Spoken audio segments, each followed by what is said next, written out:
নমস্কার বন্ধুরা, আমি আজকে চিংড়ি মাছ রান্না করে দেখাবো।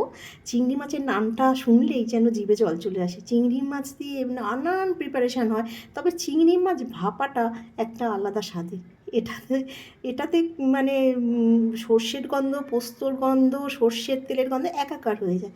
এটা খেতে যে ভালো লাগে। হ্যাঁ, এই সর্ষে পোস্ত লঙ্কা বাটা দিলাম, দিয়ে বেশটি করে সর্ষের তেল দিলাম, বেশ খানিকটা সর্ষের তেল, হলুদ, নুন, এই চিনি দিলাম একটু। চিনি না দিলে টেস্ট আসে না, জানেনি আমি সব কিছু একটু মিষ্টি দিই। এটা ভালো করে মেখে খানিকক্ষণ রেখে দিয়ে তারপরে কড়াইতে একদম সিম করে রেখে দিলেই রান্নাটা হয়ে যায়। সব থেকে ঝামেলা ছাড়া একটা চিংড়ি মাছের প্রিপারেশন, অথচ টেস্টি। এটা দিয়ে এক থালা ভাত অনায়াসেই খাওয়া হয়ে যায়। চিংড়ি মাছটা 10 মিনিটের মতো হয়ে গেছে, আমি এটাকে মাখিয়ে রেখেছিলাম। এবার কড়াইতে দিয়ে দেব,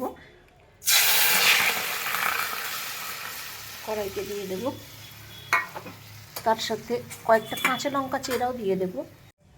আঁচটাকে সিম করেই রেখে দিয়েছি, এবার এটাকে ঢেকে দেব, আস্তে আস্তে হবে।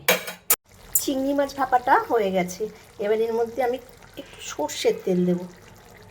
এই কাঁচা সর্ষের তেলের গন্ধটা অসাধারণ লাগবে, চিংড়ি মাছের ভাপার সাথে ভালো যাবে। এবার এটা একটু নাড়াচাড়া করে নামিয়ে দেব। কেমন হয়েছে আপনারা জানাবেন রান্নাটা। আজ তাহলে আসি বন্ধুরা।